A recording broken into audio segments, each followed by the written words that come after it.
અમદાવાદમાં છેલ્લા 2 દાયકાનો record break વરસાદ ખાબક્યો। 2 દિવસ સુધી મેઘરાજાએ અમદાવાદને ઘરમોડ્યું હતું, જેમાં ખાસ કરીને બોપલખુમા વિસ્તારમાં ઇતિહાસનો સૌથી વધુ 22 ઇંચ જેટલો વરસાદ ખાબક્યો। તેને લઈને આ વિસ્તારની 6 સોસાયટીઓ અને તેમાં પણ જલદીપ સોસાયટીમાં પાણી ભરાઈ ગયા હતા, જેને લઈને સ્થાનિક રહીશોને 3 દિવસ સુધી ઘરમાં પુરાઈ રહેવાની ફરજ પડી હતી। તેથી લોકોમાં મનપા તંત્ર સામે ભારે નારાજગી પણ જોવા મળી રહી છે। જોઈએ આ વિગતવાર અહેવાલ।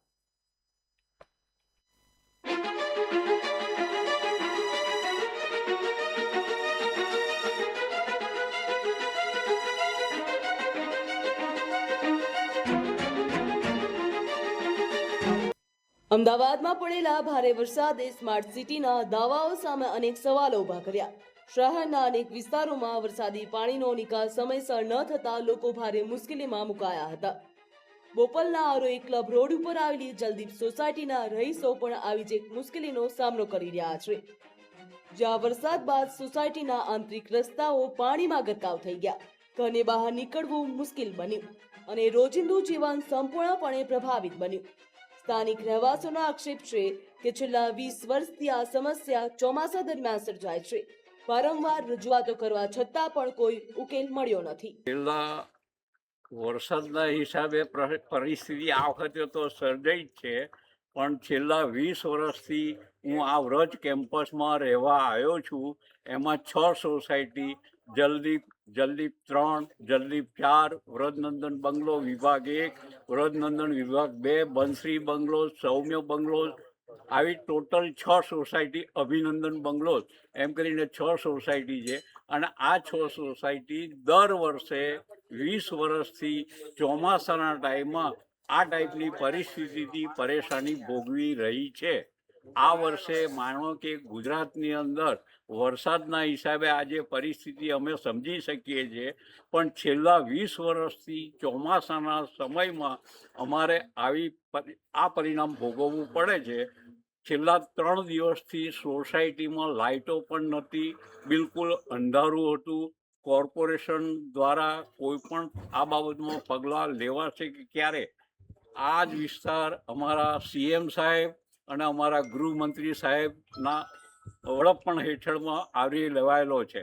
દર વર્ષે ચોમાસા દરમિયાન ભારે વરસાદ થાય છે, ત્યારે બોપલ વિસ્તારમાં કબીર એન્કલેવથી લઈને વિવિધ સોસાયટીઓના પાણી આ 6 સોસાયટીઓ તરફ ધસી આવે છે, જેના કારણે આ પ્રકારની પરિસ્થિતિ સર્જાય છે।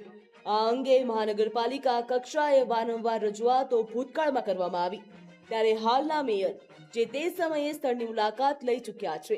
જોકે તે વખતે તેઓ મેયર ન હતા, પરંતુ તેમણે એક્શન લીધા હતા, છતાં પણ વર્ષો જૂની જળ ભરાવાની આ સ્થિતિ અંગે કોઈ ઉકેલ મળ્યો નથી, તેવું સ્થાનિકો દ્વારા કહેવામાં આવ્યું। ગુરુવાર સવારે 11 વાગ્યાથી વરસાદ ચાલુ થયો ત્યારથી અહીંયાથી 1 કિલોમીટર દૂર કબીર એન્કલેવ છે, એ કબીર એન્કલેવ તરફની બધી સોસાયટીનું પાણી આ તરફ આવે છે। આ અંગેની રજૂઆત ભૂતકાળમાં પણ કરેલી છે અને હાલના મેયર સાહેબ પણ આ બાબતે એક વખત વિઝિટ કરી ગયેલા ભૂતકાળમાં, જ્યારે મેયર નહોતા ત્યારે, અને એમાં કંઈક નાના મોટા પણ એક્શન પણ લેવાયા હતા। આ એક્શન પણ હાલની સંજોગોમાં ફેલ છે। ગુરુવારથી વરસાદ શરૂ થયો તે વખતે પરિસ્થિતિનો અંદાજ ન આવ્યો, પરંતુ વરસાદી પાણી સોસાયટીઓમાં ફરી વળ્યા અને છેક ઘરો સુધી ઘૂસી ગયા હતા, ત્યારે સ્થિતિ ગંભીર બની હતી। સ્થાનિકોએ જણાવ્યું હતું કે વરસાદમાં પાણી ભરાય અને તેમાં પણ રેકોર્ડ બ્રેક વરસાદ થાય ત્યારે પરિસ્થિતિ વિકટ બનતી હોય છે, પરંતુ 3 દિવસ સુધી 6 થી 7 સોસાયટીના 1000 ઘરોમાં પરિવારોને ઘરોમાં પુરાઈ રહેવું પડે એ કેટલું યોગ્ય? એવા સવાલો પણ સ્થાનિકો દ્વારા પૂછવામાં આવ્યા। આજે 3 દિવસ બાદ પણ જ્યારે મહાનગરપાલિકા તેમજ વીજ કંપનીઓમાં રજૂઆતો કરાઈ, ત્યારે જવાબ મળ્યો કે સંસાધનો પર્યાપ્ત થશે ત્યારે પાણીનો નિકાલ સંભવ બનશે। ત્યારે લોકોએ ક્યાં સુધી આ પ્રકારની પરિસ્થિતિનો સામનો કરવો પડશે?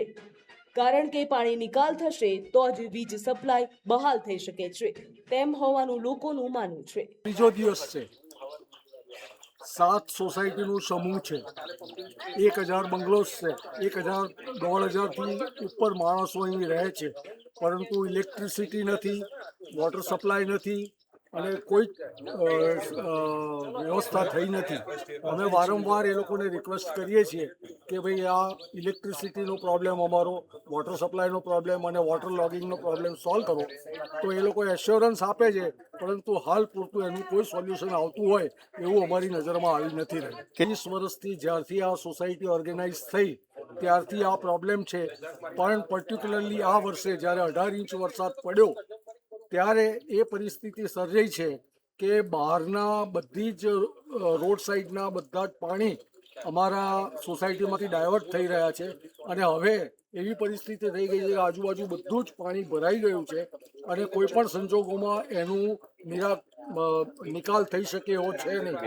તો પર્ટિક્યુલરલી કોર્પોરેશનને અમારી નમ્ર વિનંતી એ છે કે વહેલામાં વહેલી તકે અહીંયા આગળ મશીનરીને એક્ટિવ કરી અને આ પાણીનો ક્યાંય પણ નિકાલ કરો, જેથી કરીને લોકોના ઘરોમાં પાણી ભરાઈ ગયા છે.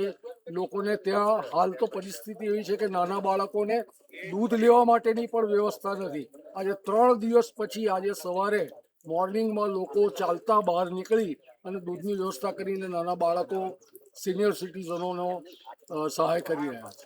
વરસાદી પાણી ભરાવાના કારણે સોસાયટીમાં રહેતા બાળકો, વૃદ્ધો અને મહિલાઓ સૌથી વધુ હાલાકી ભોગવી રહ્યા છે. જ્યાં લોકોને ઘરમાંથી બહાર નીકળવું મુશ્કેલ બન્યું. રોજગારી માટે બહાર જતા લોકો સમયસર કામે પહોંચી શકતા નથી. જ્યારે વાહન ચાલકોને પણ પાણીમાં વાહન બંધ થઈ જવાની ભીતિ સતાવી રહી છે. સ્થાનિકોનો આક્ષેપ છે કે અધિકારીઓ સ્થળ ઉપર આવ્યા, પરંતુ માત્ર પરિસ્થિતિનું નિરીક્ષણ અને ફોટોગ્રાફી કરીને પરત ફરી ગયા. પાણીના નિકાલ માટે જરૂરી પમ્પિંગ મશીનરી કે પૂરતો સ્ટાફ સમયસર જોવા મળતો નથી, જેના કારણે લોકોમાં ભારે અસંતોષ જોવા મળી રહ્યો. રહેવાસીઓનું કહેવું છે કે તંત્ર માત્ર કાગળ ઉપરની કામગીરી બતાવે છે, જ્યારે મેદાનમાં લોકો મુશ્કેલીઓ વચ્ચે જીવન જીવવા મજબૂર બન્યા.